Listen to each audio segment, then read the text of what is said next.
Hey everybody, Don Zola. What a great video that was. We are here in a new month of November dedicated to dual use technologies, and our sponsor is with us here today, Tom Swoyer and GrandSky. And so great to have you on the show, Tom. Thank you very much for having me. It's great to be with you again. It seems like this is becoming a regular thing. I know. So what Tom is talking about is, man, Tom, back in the day, I know at the UAS Summit at some point I had you on the show. And then you were on the show with Don Bershoff from True Weather Solutions maybe a year or two ago. And recently, everybody, if you missed it, Tom and some of his other colleagues from Grand Forks, North Dakota, were on a special world premiere of Project Ultra. Now, we're going to talk a little bit more about all of this. And, we're talking about ecosystem. So that is what we're getting into right here shortly. Tom, before we do that, if you could go ahead and just tell everybody a little bit about yourself to set the stage, and then we'll go from there. Sure. I always love talking about me. Uh, I am the president and developer for GrandSky in Grand Forks, North Dakota. We started the GrandSky project back in 2011 as just a concept feasibility. We signed all our legal documents in 2015. So we are in year 9 of what is a 50-year development deal with Grand Forks County and the United States Air Force, focused completely on developing UAS flight operations capability. So we call GrandSky the Flight Operations Center. We provide training support. We provide flight ops of all kinds of drones, from class 1 to class 5, whatever you want to call them, group 1 to group 5. But my background is in economics and finance, and couldn't spell UAS when we started this project. So have since learned quite a bit on that. And so working with people like you, Don. So thank you. Well, Tom, everybody, Tom is so humble. You've got your fingers in a lot of pie. I know you're involved in general aviation. You guys are global. I mean, we're talking about ecosystem this month, and we're going to talk, I think, very specifically about this incredible ecosystem that you have really helped create in North Dakota. But I know you're going global, so we'll get to all of this. But just to let everybody know, Tom's all over the place, and he's doing a lot of things, and North Dakota just happens to be one of them. And we're gonna really talk about this. And the other thing I'm going to say is, when it comes to this unique situation you have at GrandSky, it is really unparalleled. I mean, having been in the United States Air Force as a JAG lawyer, I know this enhanced use lease that you all have to be part of that flight line at Grand Forks Air Force Base, North Dakota. It is very, very, very unique and novel and groundbreaking. And so let's kind of ping on that word unique a little bit. I want to focus for a second here, Tom, on why GrandSky is so unique, other than this incredible partnership with the United States Air Force and this enhanced use lease. What else would you say makes GrandSky so unique? Our main topic here is we have really consciously worked hard to build an ecosystem of companies. And an ecosystem sometimes seems like a strange word, but it really defines, for me personally, what we're doing here, in that we're trying to bring all kinds of companies together that can do different things. For GrandSky, my partners and I that are developing it, we didn't want to own every aspect of something happening here. We said, okay, we're developing the land here and adding all these resources that can allow companies to fly UAS. Beyond that, we want to hire someone else to be our ramp managers and manage the flight operations on a day-to-day basis. We wanted another group to be able to come in and provide target support and calibration support out in the field. So if somebody wants to train sensor operators, they work with this other company to set those targets up. We wanted to work with companies that could do infrastructure inspection. I don't need to own that, but we wanted companies that can do that. And so we've been assembling groups of companies that we partner with, state agencies like the Northern Plains Test Site. I think the ecosystem is what helps make us really unique, because our goal is to enable everyone to win here. If you come to GrandSky, if you come to Grand Forks, we plug you in to do what you do best and help make you successful. Yeah, absolutely. And, let's just talk about infrastructure for 1 second. I mean, we're talking about a 12,351-foot runway, uncongested airspace, year-round flight testing, including beyond visual line of sight. So Tom, can you elaborate a little bit on the MNOC, the Mission Network Operations Center, and some of the actual infrastructure facilities you have there? Sure. The MNOC is a facility that's owned and operated by the Northern Plains Test Site. And, they are an incredible partner. They are absolutely, very important for us. They help us and all of our tenants with all the waivers. I think the last count I heard is over 44 91 113 waivers signed, or that the test site has helped secure for companies that we work with. And those are all BV loss waivers. And so the MNOC is the heart and soul of the Vantis system, which will be an entire statewide beyond line of sight network, enabling flight operations everywhere. People log in. We saw a huge demonstration of it yesterday. It's just an incredible capability. And that capability is built around what we started with. The test site in GrandSky started back in 2018 with our first beyond line of sight system, utilizing a primary radar feed and that the Air Force lets us use, and making that into a system so that General Atomics was able to fly MQ-1 and now MQ-9 beyond line of sight. It's really evolved, and so now we have lots of companies using it. It's a huge game changer. It allows companies to fly inexpensively, no chase planes. We have 11,000 square miles of coverage area within that beyond line of sight capability. And so that is A, a unique asset, and B, the starting point that has created leverage, and the state of North Dakota now has invested in their MNOC and their BV loss capability. Unbelievable. We talk about, the creation of GrandSky, the uniqueness of it, the physical infrastructure, the digital infrastructure. But let's talk about the why. In other words, as you were creating GrandSky, what problem were you trying to solve?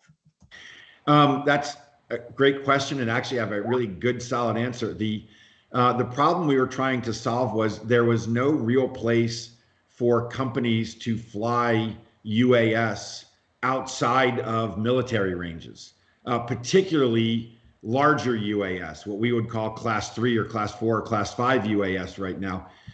There was no place for anybody to do that. We recognized early that the defense market needs that opportunity, and they can't get it, those contractors. So the Northrop Grumman, who's a tenant at GrandSky, General Atomics, who's at GrandSky, Kratos, who recently came and did a bunch of flight tests at GrandSky. Companies like that needed a place outside of a military range that they could fly aircraft. And so we created the enhanced use lease. The lease we signed with the Air Force allowed us to use their runway for those operations. And then working with the Northern Plains Test Site, we built a beyond visual line of sight system that enabled the actual flight operation itself. So we saw a clear demand for companies that wanted to be able to fly larger UAS, and we built GrandSky to be able to support that need. Yeah, well, I think I misspoke in the beginning. I said something about dual use, but the bottom line is you guys are all about dual use. And whereas you started kind of with this military focus, clearly, there's a big commercial aspect to this, right? And there's been this evolution. Even as I've been watching the defense market, there's always been this, civ mil connection. I feel like it's closer than ever. And so tell us a little bit about how GrandSky supports BVLOS operations, not just for military users, but also for commercial clients. So sure, our beyond line of sight system is available to anybody that wants to come to GrandSky and use it. The nature of our agreements with the Air Force requires the electronic observers to actually be on GrandSky to use it. But beyond that, anybody can come and use that system. It's as simple as electronic observer sits in proximity of the pilot in charge and is able to give information to that pilot and communicate what the air traffic might be around it. It's not traffic management. We're not providing, air traffic control. We are merely providing awareness so a pilot can have options and decide what they want to do for the safety of their aircraft and other manned aircraft that may be in the area. When I mentioned earlier about the defense companies wanting to be able to come and test and work on their aircraft, in almost all cases, these are civilian COAs. These are civil COAs. These are civil operations that are geared towards a military customer. But in most cases, the companies own these aircraft themselves. So while it may be an operation that's in support of what a future contract may be or a future military need, these are capital assets owned by these companies, owned by General Atomics, owned by Northrop Grumman, Kratos, owned by them and flown under a civil COA. So this is full FAA authorization. There's no military TFR. There's no military airspace. There's no military preemption used. These are all FAA waivers that the test site helps us get using our beyond line of sight system. Okay, great. So what I want to do next, Tom, is break this down a little bit in terms of the ecosystem. You just mentioned Northern Plains UAS test site, and to be clear, they're the ones basically in the background helping these customers and clients get these BVLOS and other waivers and approvals. What else does the Northern Plains UAS test site contribute to the ecosystem at GrandSky? Sure, they contribute a lot with respect to safety risk management scenarios. They help us define operational areas for specific kinds of tests. So, I mean, a test that we conducted earlier in the summer that I was really proud of, the entire team came together. Kratos wanted to test a launch cart for an aircraft with no landing gear. And so this one had to launch off the runway. It's a jet. It launches from a cart with no landing gear. It had to parachute land in a field. So Wow. The Northern Plains test site help us with visual observers. They help us track all the little pieces and parts that blow off when the covers that pop off when the parachutes deploy. They helped us with the safety risk management case. They helped us file all the waivers and get all the permission to be able to do that. They just bring a full soup to nuts, from airspace authorization to the waiver to the safety risk management case to building out and working with the Grand Forks Air Force Base tower to provide a safe operation for everybody. So all the procedures that are in place for the inevitable, and it happened to us, a crop duster. It was a beautiful Sunday morning. A crop duster popped up and it was dusting the field within a mile or so of where our landing area was. And so we were able to, because our procedures were in place that the test site helped us build out, we were able to hold on the launch for a little bit. Tower was able to get contact with that crop duster, and we were able to get our flight in after we got them out of the area. But our BVLOS system was able to see them. It did its job. The test site did their job. Our partners, our close partners with Grand Forks Air Force Base and the 319th Reconnaissance Wing did their jobs. It was a perfect, safe flight, very successful. Yeah, so it sounds like they're the operational subject matter experts, as you said, kind of soup to nuts, like from the planning stage through the actual execution. And then probably after, if there's any lessons learned, like I'm sure that crop duster scenario caused everybody afterwards to take a minute and say, all right, we learned some things here. Let's incorporate those. We did. There were lessons learned, but the system did what it was supposed to do. Perfect. No, that's awesome. So you mentioned Northrop Grumman and you mentioned General Atomics, very big defense contractors, kind of anchor tenants, if you will, on your facilities there at GrandSky. Can you break down what each one of those is doing and contributing to your ecosystem there, Tom? Sure. We have General Atomics does a tremendous amount of training at GrandSky. Right now, there are, I'm going to hazard a guess at a number, about 30 or so British Air Force pilots that are all learning how to fly MQ-9B Sky Guardian aircraft. So it's great having the British there. The Dutch were recently in town. I believe the Japanese may be coming sometime in the future. And so they're providing foreign military sales training, sensor operator training, pilot training. so that when those countries take possession of their aircraft, they have a fully trained group ready to go. General Atomics is also supporting the the Test Resource Management Center, which is a DoD agency, and they're supporting them with MQ-9 flights doing telemetry data, which ultimately will support a hypersonic missile test capability that will be at GrandSky. So somebody will fire a hypersonic missile, and these MQ-9s will fly around and be able to collect the telemetry data for those test shots. So they have their hands in quite a few things there. Northrop Grumman right now, we have 25 Global Hawks out on our ramp right now. They take up a lot of room. But it's great to have those. The Air Force retired those aircraft and decommissioned the Block 30 Global Hawk program. This same agency, the Test Resource Management Center, raised their hand and said, hey, we want them. We'll use them for something different. And they're now being converted into what are called range hawks. So the Global Hawk used to have a capability to look down, get to high altitude, look down on the bad guys, but now they're being converted to be able to look up, look down, look sideways, look left, front, back. They have all kinds of new sensor capabilities that are being built into these aircraft, repurposing military aircraft into this agency's requirements. And Northrop Grumman is head down with nose to the grindstone, refurbishing these aircraft and getting them ready for that work. Well, yeah, and that's sky range, right? And that also has to do with the hypersonic missile testing. They'll be used to measure and all those sensors to kind of track those particular vehicles. You know, wow, unbelievable! So much going on there. And you have other companies as well. So Thales is there.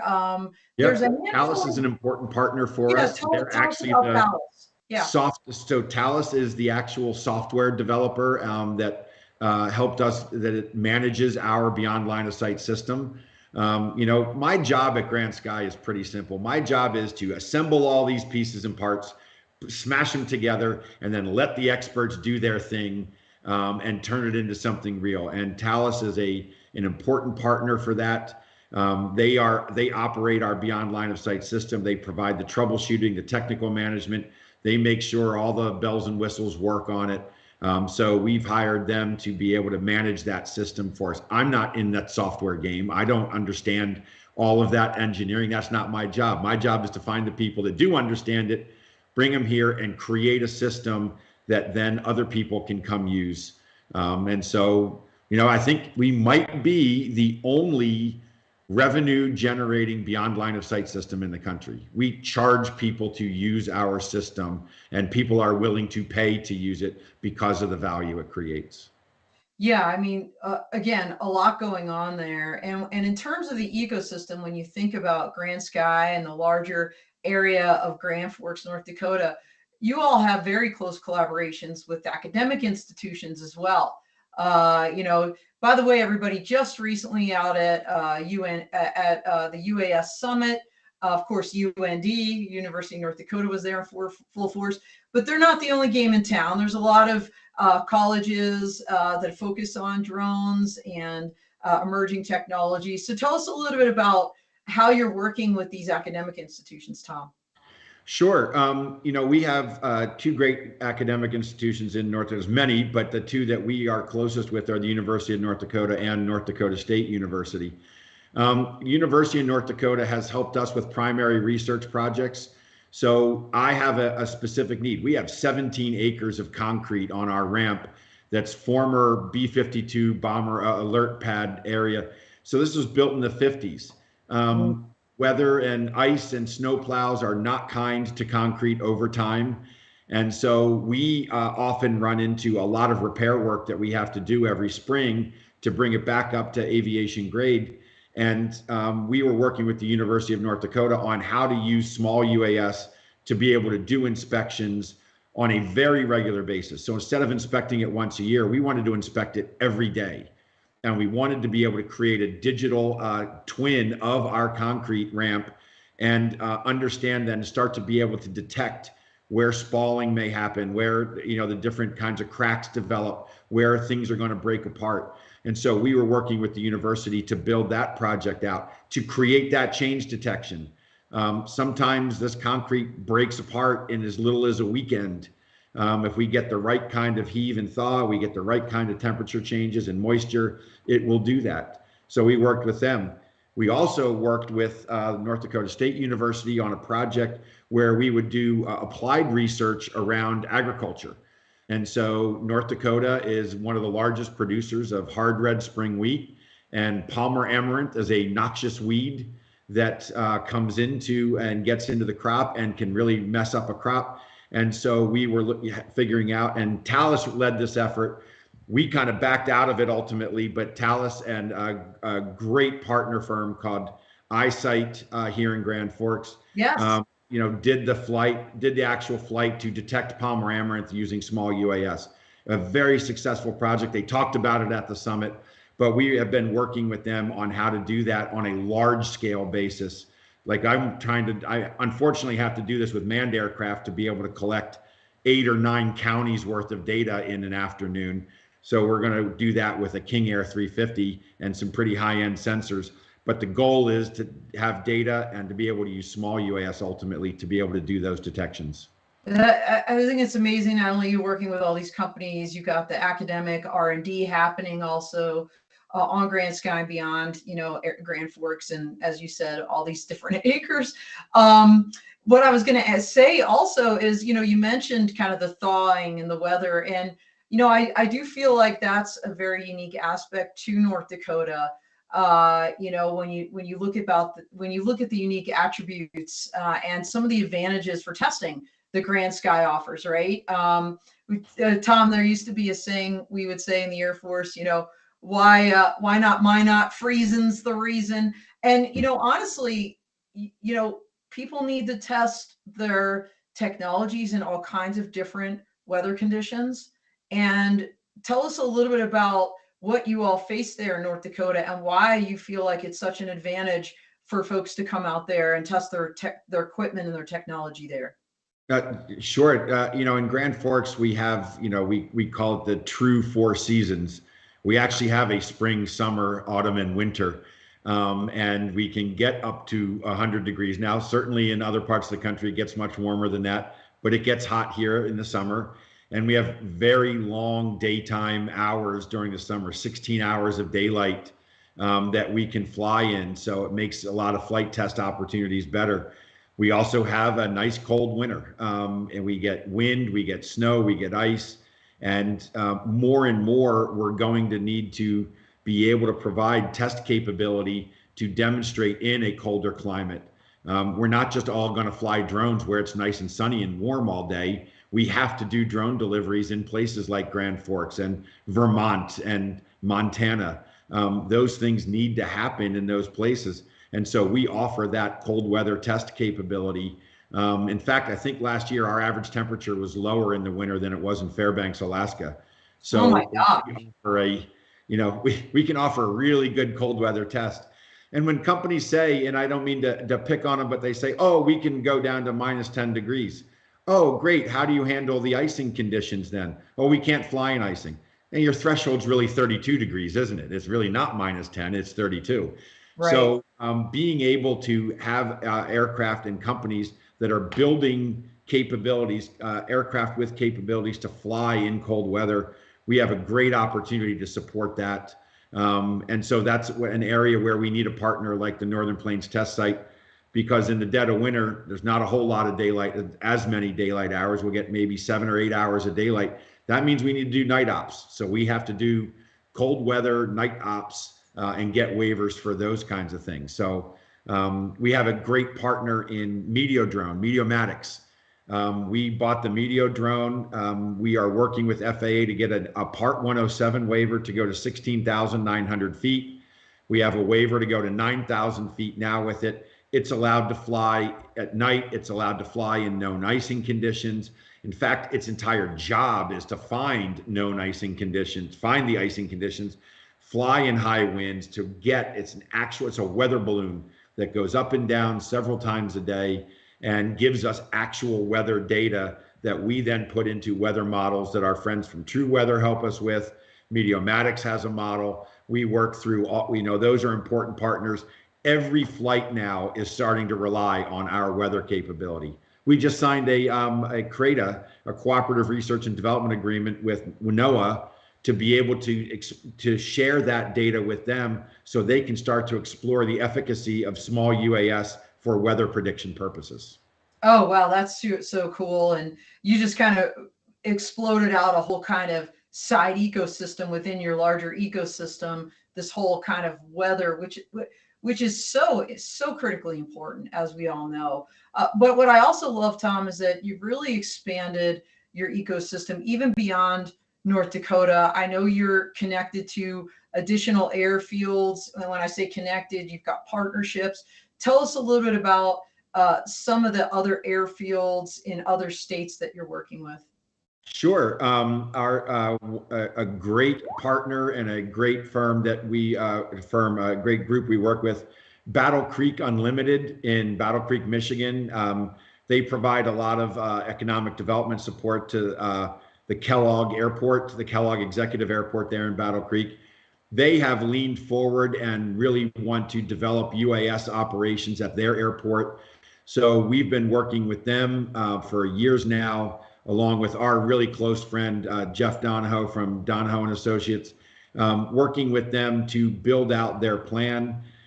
They are on the verge of purchasing some radars that they are going to create a BV loss volume around that airport. Their goal is economic development around UAS, and that's going to create jobs by enabling beyond line of sight operations. It's just being able to fly beyond line of sight routinely with Air Force, sorry, I keep saying Air Force, God, I'm so used to it, FAA waivers, being able to do that in the national airspace is an absolute massive game changer for anyone wanting to get in the UAS business space. And so what this becomes then is a precursor for advanced air mobility operations. Battle Creek is a much more densely populated area than Grand Forks is, a lot more people in the area. But so building BV loss capability in a more densely populated area with very complicated airspace, with Detroit not far away, the Chicago approaches come right over that Battle Creek area for O'Hare Airport. There's a lot of complicated airspace there. So we're working with them to enable those BV loss operations in that airspace. And their goal will be to head towards and to be able to support advanced air mobility and corridors around Western Michigan, connecting as far as maybe Chicago and Detroit. Wow. Okay. So not to put too fine a point on this, you're exporting, if you will, your experience and knowledge and expertise between you and Northern Plains UAS test site to places like Battle Creek, Michigan. And basically you're open for business for other places, right? That want to give you a call and maybe they want to work in North Dakota, but maybe they want to, like Battle Creek, kind of expand their own worlds and their own ecosystems in their local area or region. You guys are there to help with that as well. We are, we bring our ecosystem partners. The Northern Plains Test Site is helping us in Battle Creek. Thales is helping us in Battle Creek. They just did a big engineering study for us on where we would position the airspace characterization and where we're going to position these radars. So we're grateful to be able to work with them. And we are looking for others. I'm starting to figure out where in Texas I want to do another project. I think that Ellington Field would be a great location outside of Houston. I think there are some, I think Kelly, Port San Antonio, the former Kelly Air Force Base in San Antonio would be a great spot. I became friends with a lot of people. I just had the privilege of serving on the Texas Advanced Air Mobility Commission. And so they have put together a series of specific actions that are going to be that are being recommended by Department of Transportation to the legislature to actually fund development of advanced air mobility capabilities across Texas. So I think Texas is about to be a big player in this space starting next year. Well, look, I think they already are with the Dallas Key site and some, operations going on around the Fort Worth area. And you mentioned Houston, Tom. Clearly, look, ports there, what is Sean Gare from the Energy Drone Robotics Coalition calls it the Petro Metro. You've got the oil and gas community, doing all kinds of, inspections and maybe offshore energy applications. So absolutely a place where they could use your expertise, Tom. And by the way, everybody, next year, if you're not tracking, AUVSI Exponential is going to be in Houston, actually, in May, the week of the 19th. Our Law Tech Connect will kick it off Monday. And then you've got, the expo hall floor and all that educational content all week. Great location. So lots going on there. I want to bring it back home, though, Tom, and I want to really, we've got, 15 minutes or so left. And I really want to talk about Project Ultra because, whereas we did the worldwide premiere on it, maybe not everybody has seen it. We'll drop that link for people. But this is a way for other folks to really plug into North Dakota, to what you're doing at GrandSky, to really showcase not just things like logistics, like drone deliveries and UAS traffic management, but also counter UAS. So tell us about Project Ultra, Tom. Sure. Project Ultra is a 5-year contract. We're in year 2 of it now. That was awarded by the Office of Undersecretary of Defense to Grand Forks County, a key partner of ours. Grand Forks County turned to us and said, we want GrandSky, you're our UAS partner in this. We want you to run this for us. And so we've been building a pretty big team around supporting that. It includes, of course, the Northern Plains test site. It includes companies like Simulize, MTSI, Aura Networks has been providing support on some command and control research. Poi Foundation, a Hawaiian native company, is supporting us with a valuable contract help. There are a number of groups that are working with us on this contract. The initial task was to start to do simulation around logistics flights. Grand Forks Air Force Base to Cavalier Space Force Station, which is about a 50 nautical mile one-way flight. And this coming this spring and summer, we're going to continue to work through simulations in the fall and winter, and then we're going to do 10 flights. Our goal is 10 successful flights, with a flight being load a payload on an aircraft, fly it to the Cavalier Space Force Station from GrandSky, unload that payload, put a new payload on, and fly back. That's one successful flight. We want 10 of them, and we're going to really stress the system. It's testing traffic management.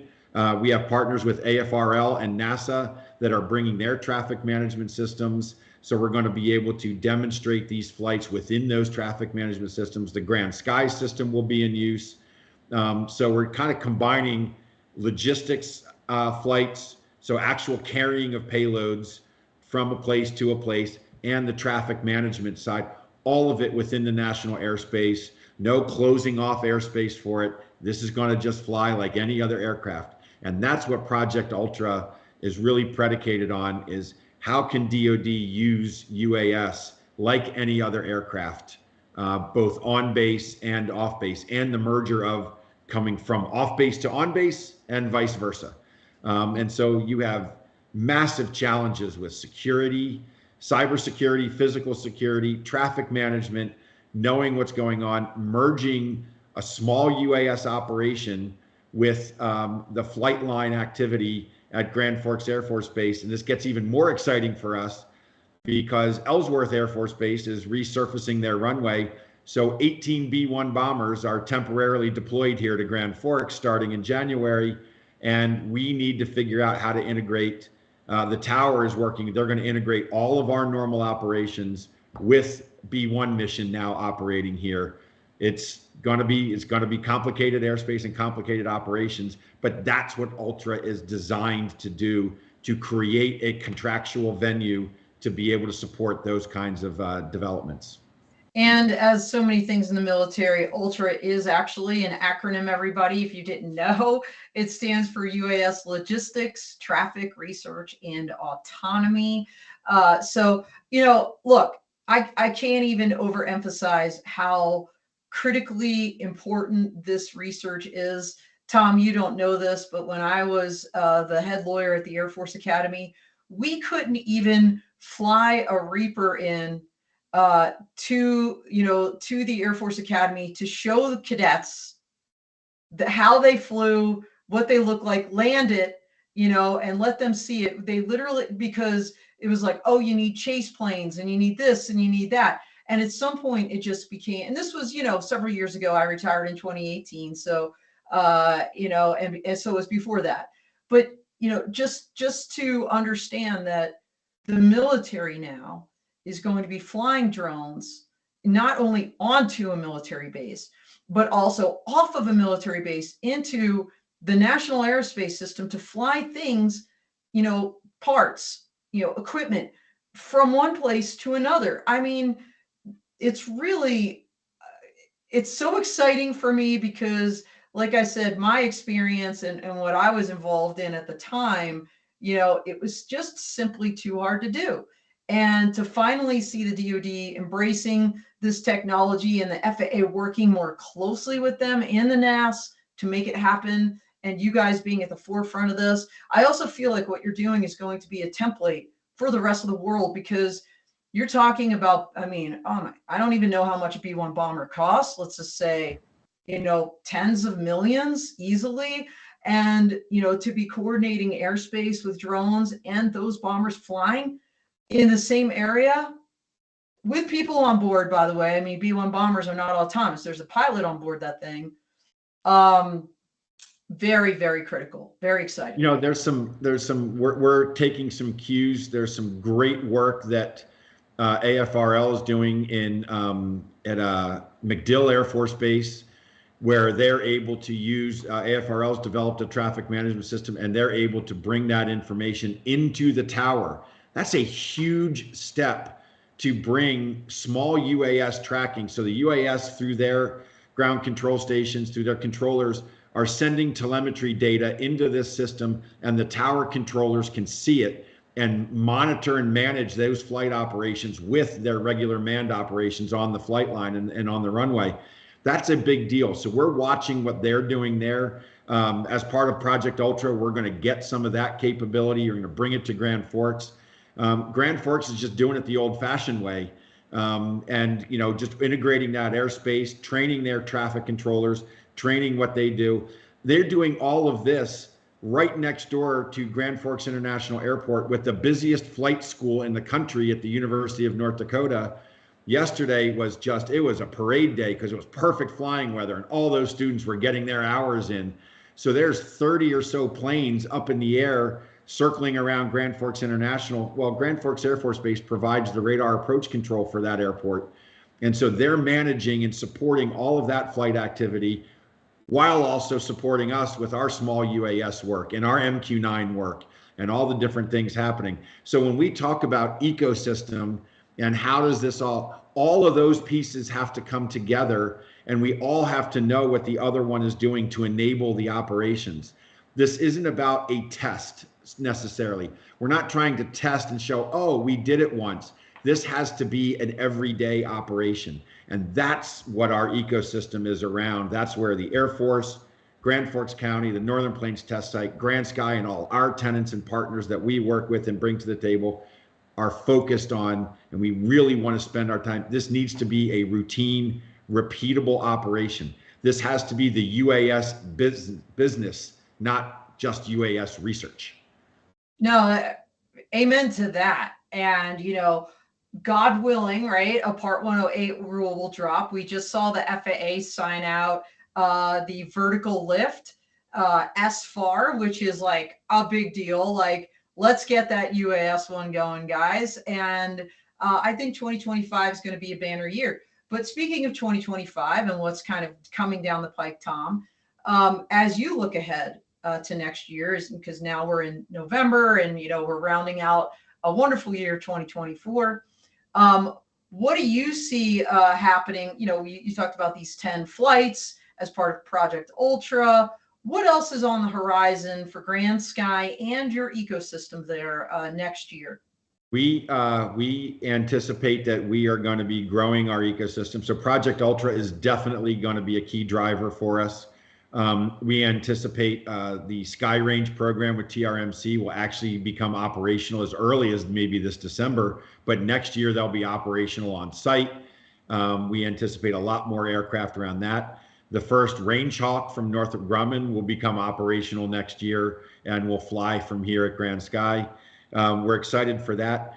But also, in fact, this very week, I'm in Grand Forks hosting a group of leaders from Andøya Space from Norway.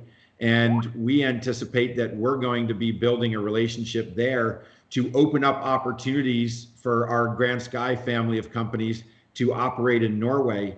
The number one thing that we're seeing right now is the tragedy, the war in Ukraine is showing the world how UAS are going to be used in a military fashion for war.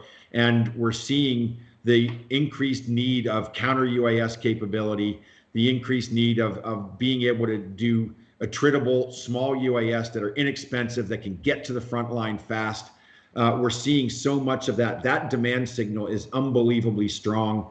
The UAS Summit showed us 5 different companies are interested in bringing their test operations, all small UAS related to GrandSky, and we have that capability to support them. But what we have also is friends at Andøya. We're going to be up at the 70th parallel. We are going to be north. You thought GrandSky was north. Where do you see, Andøya? But it's actually wonderful. The Gulf Stream gets it. It doesn't get very cold there, even in the winter. But they have destructive test capability. They can do over-the-horizon directed energy. They can do electronic warfare. They can jam aircraft. They can just flat out shoot it down with kinetic means, from 30 caliber guns to missiles. They do those tests now. So we are working to open up that avenue to be able to access that destructive test capability, that counter UAS capability, and it's going to be multi-domain. Underwater, surface of the water, land, and air all can combine there and do a lot of different testing that you can only do in a couple places in the United States. And so we are really excited about building that capability and building that relationship with Norway to be able to do that there. You heard it here first, everybody. GrandSky, Norway. And fun fact, I'm wearing my Autonomy Global swag, opening this platform up January 1st, so stay tuned for more. But one of the languages that we'll have 13 will be Norwegian because of this very reason. So tell all your friends there, Tom, to make sure they're following me and looking out for my articles that they can then read in Norwegian on Autonomy Global. So super excited for that. Lots going on. So what else? We've got a couple minutes left, Tom. I want to make sure that it's clear to everybody out there how they can partner up with you, whether they want you to come to their area like Battle Creek, Michigan has asked you to do, whether they want to become part of Project Ultra, or just learn more about GrandSky and maybe do some testing there outside of Ultra. How can people do all of that? So the easiest way is to hit us up on the website. My email's there, our information's there. But you're absolutely right. If somebody's interested in doing flight work in Michigan, we can connect you with Battle Creek, and they have great programs and incentives to have companies come there. If companies have a counter UAS technology or logistics technology, air traffic, traffic management technologies, we can get them plugged in with Ultra as we start to expand the work there. We also at GrandSky, if you're a startup and you have you have a technology, but maybe don't have the resources to, set up a test operation, we have a program where we will host you. We will give you all these assets that we have in North Dakota, all the assets that we have at GrandSky at virtually no cost. Super low cost to get an office in downtown Grand Forks at the Hive, a great place to just set up shop. It is super cool. I was there, by the way. Thank you. And we can get you access to our Beyond Line of Sight system. You need the internet, you need power, you need other kinds of support. We can give you all of that. We want to encourage startups and small businesses to be able to come and use these resources and conduct a demonstration and a test in front of potential customers. We want to be that group. And so we will help you do that at almost no cost. I thought I was a connecting force, but this guy, he takes the cake. this is why GrandSky is sponsoring Ecosystem Month on the Dawn of Autonomy. It is a word that they don't just, kind of talk about. It's something they do every single day, Tom. So thank you for everything you're doing, not just in North Dakota, but so many places beyond, and now possibly globally with the Norway deal on the horizon. Super exciting for all of these things. So as we sign out, Tom, please, please, please let them know how to actually reach you. And then, yeah, we'll close it out. Yeah, GrandSkyND.com. That's the mothership website that we tie to. There's ProjectUltra.com that we can get to as well. And maybe we can drop those links. But it's always good to be with you, Dawn. Always great to spend some time with you. Well, thank you so much, Tom. Thank you for sponsoring this month. Thank you, everybody out there, for listening in. Reach out to Tom if you want to learn more. And we are out here.